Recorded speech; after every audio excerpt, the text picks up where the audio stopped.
Bismillahirrahmanirrahim. Innal hamdalillah nahmaduhu wa nasta'inuhu wa nastaghfiruh wa natubu ilaih wa asyhadu an la ilaha illallah wahdahu la syarikalah wa asyhadu anna Muhammadan abduhu wa rasuluh.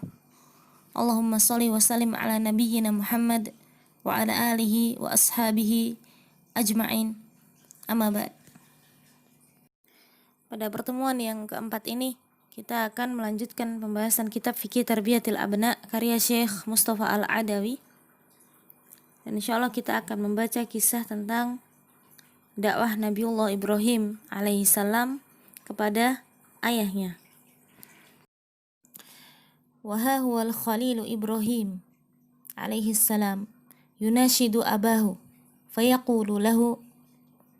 Inilah Al-Khalil Nabiullah Ibrahim alaihissalam yang meminta kepada ayahnya. Fayaqulu lahu, beliau mengatakan kepada ayahnya, ya abati lima ta'budu ma la yasma'u wa la yubsiru wa la yughni anka syai'a. Duhai ayahandaku, kenapa engkau beribadah kepada sesuatu yang tidak bisa mendengar, tidak pula bisa melihat, dan tidak bisa memberikan manfaat sedikit pun kepadamu. Ya abati inni qad ja'ani minal ilmi ma lam ya'tika fattabi'ni ahdika siratan sawiyya. Duhai ayahandaku, sesungguhnya telah datang kepadaku suatu ilmu yang belum sampai kepadamu, maka ikutilah aku, niscaya aku akan menunjukkan kepadamu jalan yang lurus. Ya abati la ta'budis syaitan, inna syaitana kana lirrahmani asiyya. Wahai ayahandaku, janganlah engkau menyembah syaitan. Sesungguhnya syaitan adalah makhluk yang durhaka kepada Allah Ar-Rahman. Ya abati inni akhafu ayyamassaka adzabum minar rahmani fatakuna lisyaitani waliya. Duhai ayahandaku, sesungguhnya aku khawatir engkau akan tertimpa azab dari Allah Ar-Rahman karena sebab engkau mengikuti atau menjadi wali bagi syaitan. Quran Surat Maryam ayat 42 sampai 45. Dari ayat yang mulia ini kita mengambil banyak sekali pelajaran. Yang pertama adalah al-bidayatu bid'awah fil aqrabin, yang memulai dakwah kepada orang-orang terdekat, kepada kerabat yang paling dekat. Imtisalan liqaulillahi ta'ala, dalam rangka laksanakan perintah Allah tabaraka wa ta'ala, wa anzir ashiratakal aqrabin, dan berikanlah peringatan kepada keluargamu yang terdekat. Quran Surat Asy-Syu'ara ayat 214. Dan inilah jalan yang ditempuh oleh para nabi dan rasul alaihimussalam, di mana mereka berupaya sekuat daya, mereka mengerahkan apa yang mereka bisa untuk memulai dakwah mereka dari orang-orang yang paling dekat dengan mereka. Sebagaimana kita ketahui di pertemuan sebelumnya, bagaimana Nabi Nuh alaihissalam ini berusaha keras untuk memberikan nasihat kepada anak-anaknya. Dan di kisah ini bagaimana Nabi Ibrahim alaihissalam mendakwai ayahnya. Begitu juga Rasulullah Shallallahu alaihi wasallam. Ya, ketika turun ayat ini, beliau kemudian mendaki bukit dan berseru, ya ma'syara Quraisyin ishtaru anfusakum la ugni ankum minallahi syai'a. Wahai sekalian orang Quraisy, belilah diri kalian dari Allah dengan cara beriman kepadanya, karena aku tidak bisa menolong kalian sedikit pun dari siksa Allah Ta'ala. Ya Bani Abdi Manaf, la ugni ankum minallahi syai'a. Ya Abbas bin Abdul Muttalib, la ugni anka minallahi syai'a. Ya Safiyyata ammata Rasulillahi, la ugni anki minallahi syai'a.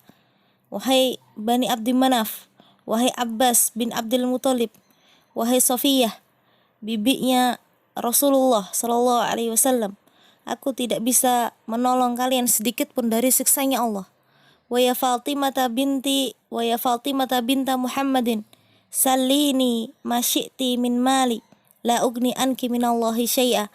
Dan wahai Fatimah putri Muhammad Sallallahu Alaihi Wasallam, mintalah apapun dari hartaku, karena aku tidak bisa menolongmu sedikit pun dari siksa Allah Ta'ala ketika kalian semua tidak beriman kepadanya. Maka inilah semangatnya para nabi dan rasul dan orang-orang soleh yang mengikuti mereka, di mana mereka bersemangat untuk berdakwah kepada keluarganya, kerabat yang paling dekat dengan dirinya, dimulai dari suami atau istri mereka, kemudian orang tua mereka dan anak-anak mereka. Dimulai dari mana yang paling dekat dengan mereka, tetangga mereka yang berada di sekitar rumah mereka. Maka inilah tanggung jawab seorang yang Allah karuniakan kepadanya kesempatan untuk belajar menuntut ilmu. Dia lihat lagi, tujuan dia belajar bukanlah untuk membuktikan kepada orang lain kehebatan dirinya. Tidak ada artinya seorang thalibul ilmi, penuntut ilmu syar'i, Allah berikan kesempatan kepadanya untuk meraup ilmu syar'i, tetapi tidak ada tujuan sedikit pun dalam hatinya untuk mendakwai keluarganya. Yang dia pikirkan hanyalah ketika nanti setelah lulus dia akan mengajar di pesantren ini, di pesantren itu, dia akan menjadi guru ini, dia akan menjadi guru itu. Ini kebaikan memang, tetapi ketika dia lalai dari keluarganya, maka ini adalah kerugian yang sangat besar. Dan wujud kecintaan kita kepada keluarga kita, wujud kecintaan kita kepada orang tua kita, bakti terbesar seorang anak kepada orang tuanya adalah dengan menasihati mereka, mengajak mereka mengikuti hal yang ma'ruf dan melarang mereka dari perkara yang munkar. Dan ini yang harus kita hujamkan di hati kita. Ini tanggung jawab kita sebagai seorang anak kepada orang tua kita. Maka janganlah lalai, janganlah bersantai-santai, janganlah merasa baik-baik saja. Ketika diri sendiri sudah berada dalam kebaikan, sementara kita lihat orang tua kita masih jauh dari hidayahnya Allah Tabaraka wa Ta'ala. Kemudian kita lihat bagaimana Nabiullah Ibrahim alaihissalam memulai nasihatnya kepada ayahnya. Beliau mengatakan, ya abati, duhai ayahandaku. Wa hadhihi lafdhatul latifah ya abati fiha istimalatun lil ab wa isti'tafun lahu. Maka bentuk kalimat yang lemah lembut ini menunjukkan kasih sayang dan rasa cinta yang besar dari seorang anak kepada orang tuanya, kepada ayahnya. Fa'ala du'ati ayyatahallu birrifqi. Maka wajib untuk para da'i, untuk orang-orang yang menyeru di jalan Allah, mereka harus berhias dengan kelemah lembutan ketika mereka memberikan nasihat, ketika mereka mengajak kepada yang ma'ruf, ketika mereka mencegah dari yang munkar, maka mereka harus memiliki sifat ini, memiliki sifat arif, kelemah lembutan. Dan sifat ini adalah karunia dari Allah Tabaraka wa Ta'ala. Allah Ta'ala berfirman di surat Ali Imran ayat 159, "Fabima rahmatim minallahi lintalahum." Maka karena rahmat dari Allah lah engkau bisa berbuat lemah lembut kepada mereka. Walau kunta faddan ghalidhal qalbi lang faddu min haulik. Sekiranya engkau bersikap kasar dan berhati keras, niscaya mereka akan menjauhkan diri darimu. Dari sini kita bisa sejenak melihat kepada diri-diri kita. Ketika kita memberikan nasihat, ada kalanya nasihat itu tidak didengarkan, tidak diterima. Nasihat itu ditolak, itu bukan karena isi dari nasihatnya, tetapi karena cara menyampaikannya. Berapa banyak orang yang menjauh dari kebaikan, berapa banyak orang yang menjauh dari jalan hidayah. Kenapa? Karena mereka tersakiti dengan cara-cara yang kasar, hati yang keras dari orang yang memberikan nasihat. Maka kalau selama ini kita memberikan nasihat terutama kepada orang-orang terdekat kita, keluarga kita, orang tua kita misalkan, dan itu belum diterima, maka lihatlah lagi apakah kita sudah bersikap lemah lembut kepada mereka. Apakah kita sudah memenuhi hak-hak mereka? Apakah kita sudah berbuat baik kepada mereka? Berapa banyak hati yang luluh biidznillah dengan melihat akhlak yang baik. Dan ini yang harus kita semua tempuh. Berhiaskan akhlak yang baik, berhiaskan kelemah lembutan ketika memberikan nasihat dan berdakwah.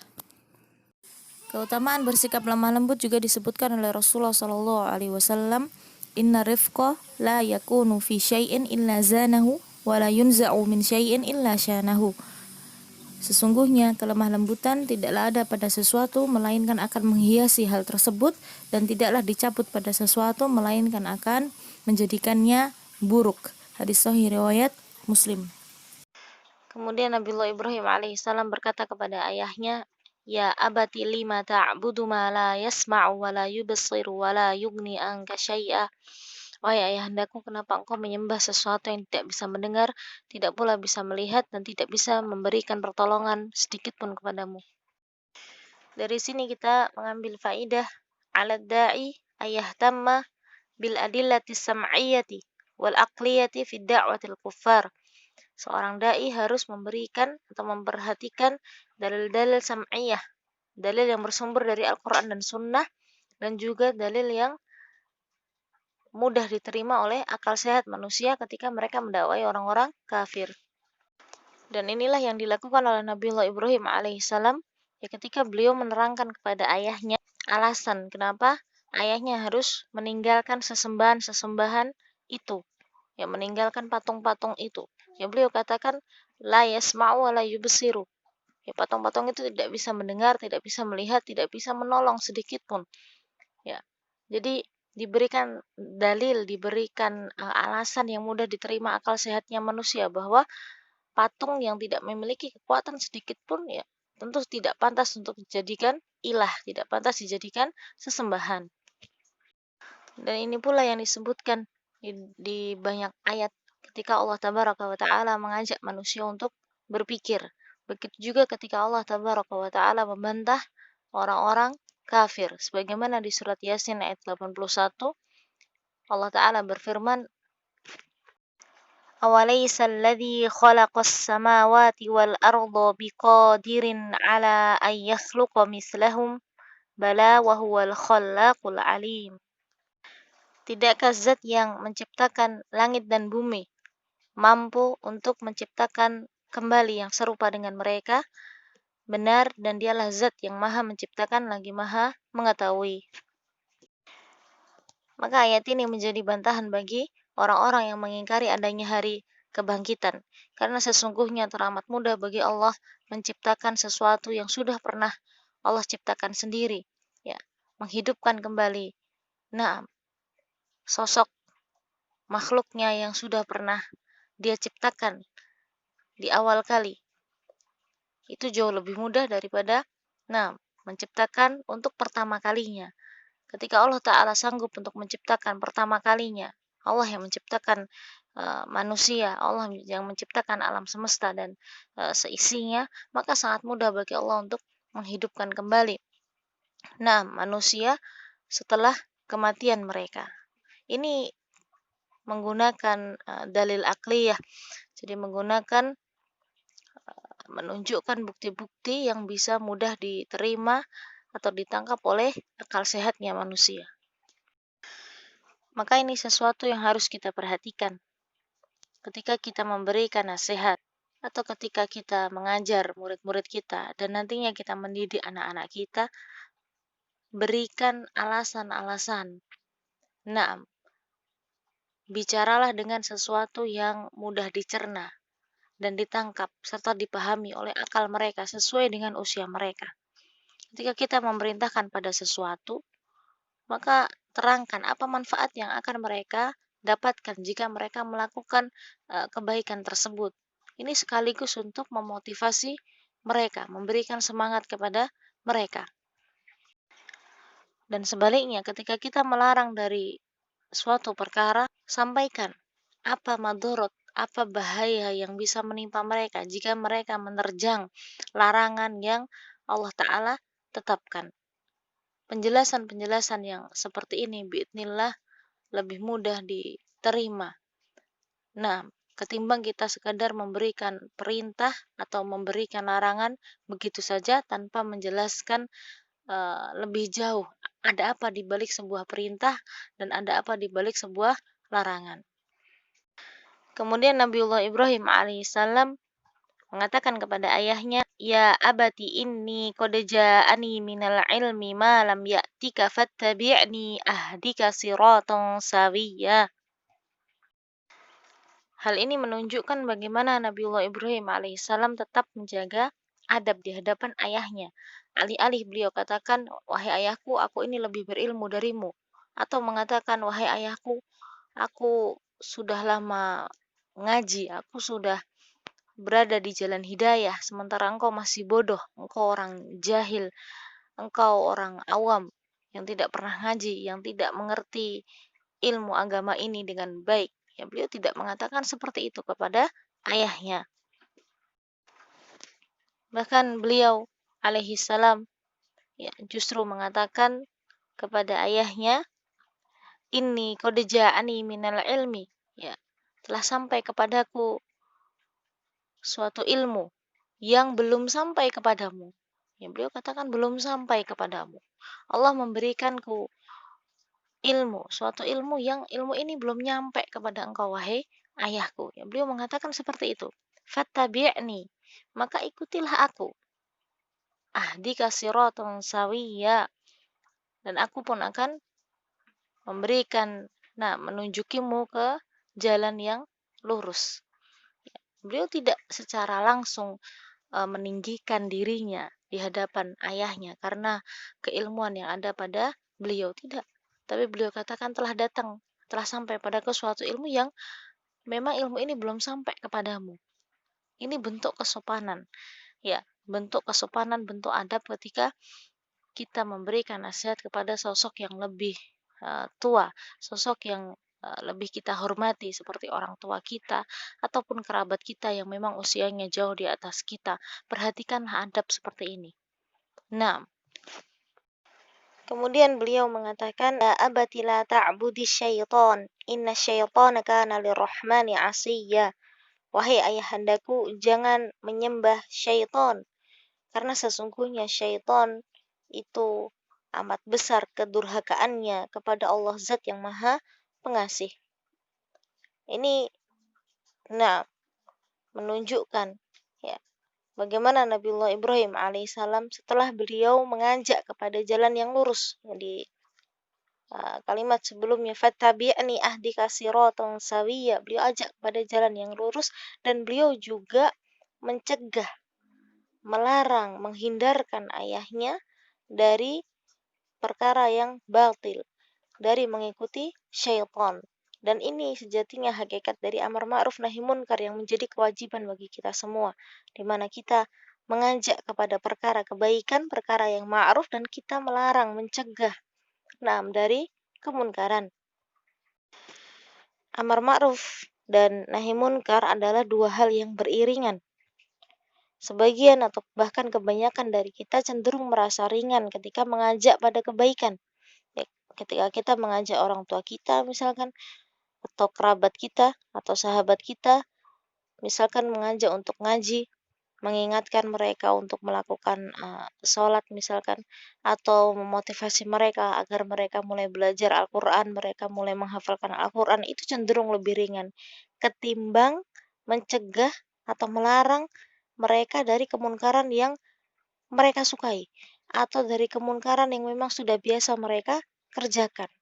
Akan terasa berat di hati kita ya melakukan itu. Kenapa? Karena ya, kadang-kadang kita berpikir, kalau saya larang mereka dari perkara ini, kalau saya sampaikan bahwa perkara ini adalah kemunkaran, maka akan ada konflik antara saya dengan orang tua saya, akan ada konflik antara saya dengan keluarga saya, dengan sahabat saya.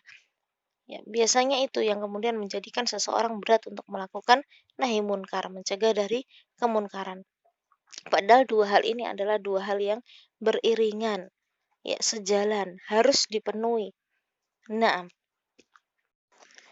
dan hal penting yang harus kita ingat adalah ketika kita mulai memberikan nasihat, ketika kita mulai berdakwah, menyampaikan al-haq, menyampaikan perkara yang ma'ruf, mengajak mereka pada perkara yang ma'ruf dan mencegah mereka dari kemunkaran, yang harus kita pahami bahwa semua hal itu membutuhkan kesabaran.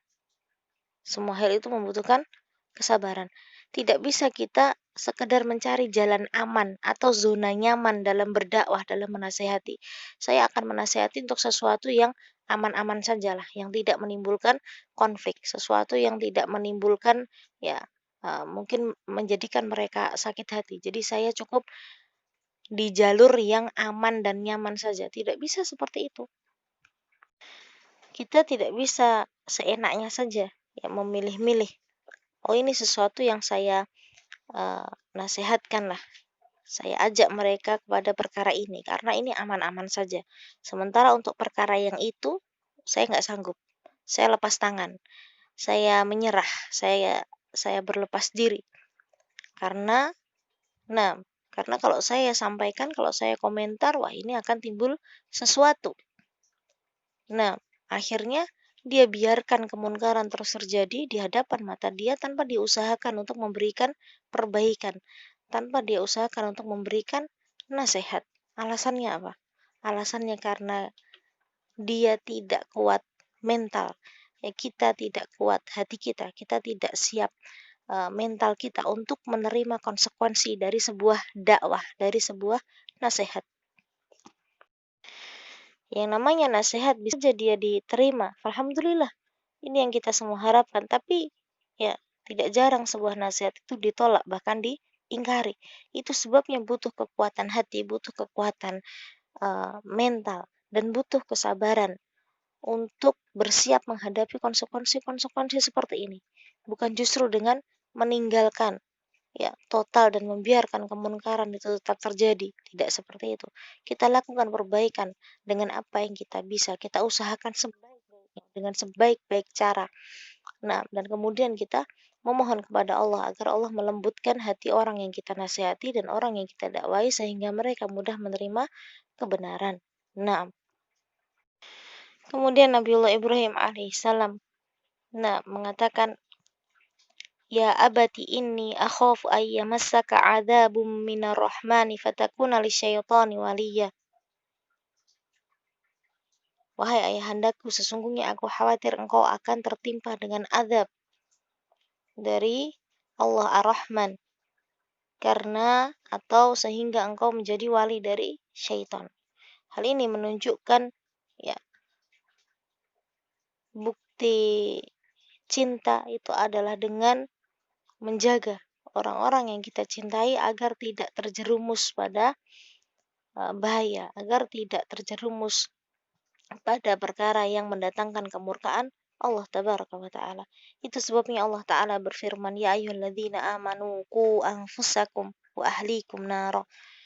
Wahai orang-orang yang beriman, jagalah diri kalian dan keluarga kalian dari api neraka. Ini bukti kecintaan seorang anak kepada orang tuanya ketika seorang anak khawatir bahwa apa yang dilakukan, ya keburukan yang dilakukan orang tuanya ini mendatangkan kemurkaan Allah Rabbul Alamin.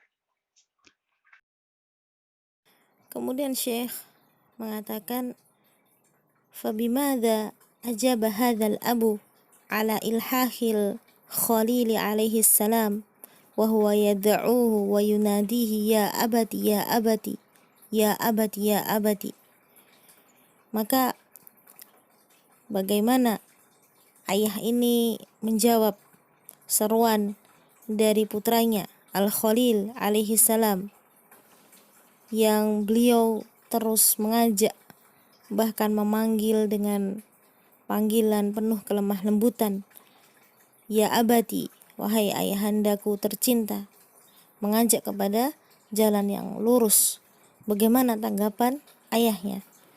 Imtana aghayatal imtina. Ternyata ayahnya justru menolak dengan keras. Wa aba asyadal iba, dan benar-benar enggan mengikuti ajakan dan seruan dari putranya. Bal wahaddada waladahu biqaulih, bahkan ayahnya justru mengancam anaknya dengan mengatakan, Araghibun anta an alihati ya Ibrahim. Apakah engkau membenci Tuhan-Tuhan sesembahanku wahai Ibrahim? La illam tantahi la arjumannaka wahjurni maliya. Jika engkau tidak berhenti, maka aku benar-benar akan merajammu, dan tinggalkanlah aku dalam waktu yang lama. Kita lihat bagaimana kerasnya penolakan ayah Nabiullah Ibrahim alaihissalam, yang mana ayahnya mengusir beliau dan bahkan mengancam untuk membunuh putranya sendiri dengan cara dirajam. Ya, dari sini menjadi jelaslah benar-benar bahwa Al-Hadi huwallah, yang berkuasa memberikan hidayah taufik hanyalah Allah tabaraka wa ta'ala. Dan dari sini juga kita bisa bercermin bagaimana sebetulnya usaha kita untuk menasihati orang yang paling kita cintai, yaitu orang tua kita sendiri. Apakah kita sudah mengerahkan seluruh usaha yang kita bisa? Apakah kita sudah membuktikan arti dari kesabaran ketika menghadapi mereka? Kita bercermin dari kisah ini betapa jauhnya kita dari apa yang dilakukan oleh Nabiullah Ibrahim alaihissalam. Penolakan yang keras dari ayahnya tidak menyurutkan langkah Nabiullah Ibrahim alaihissalam untuk memberikan nasihat kepada ayahnya. Dan ini yang dilakukan oleh para nabi dan rasul yang lainnya, di mana mereka mengerahkan seluruh daya, mereka mewujudkan kesabaran yang luar biasa, dan mereka berjuang hingga detik-detik terakhir. Ketika Allah masih memberikan kesempatan, maka tidak surut langkah mereka untuk memberikan nasihat, untuk mengajak setiap orang-orang yang mereka cintai menuju ke jalan yang lurus, ke jalan hidayah. Sementara diri kita, berapa banyak dari kita ya ketika memberikan nasihat inginnya saat itu juga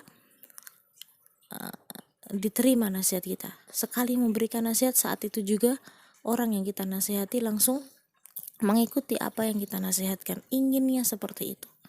Berapa banyak dari kita yang saat sekali memberikan nasihat lalu menerima penolakan, maka kita sakit hati hingga kita kemudian meninggalkan, sama sekali tidak mau lagi memberikan nasihat. Nah, kita tidak cukup bersabar, kita lemah hati kita tidak memiliki mental yang kuat untuk menghadapi konsekuensi dari sebuah nasihat. Semoga dari pelajaran ini kita bisa memperbaiki diri-diri kita bisa lebih bersabar, terutama ketika kita mendakwai dan menasihati orang-orang terdekat kita.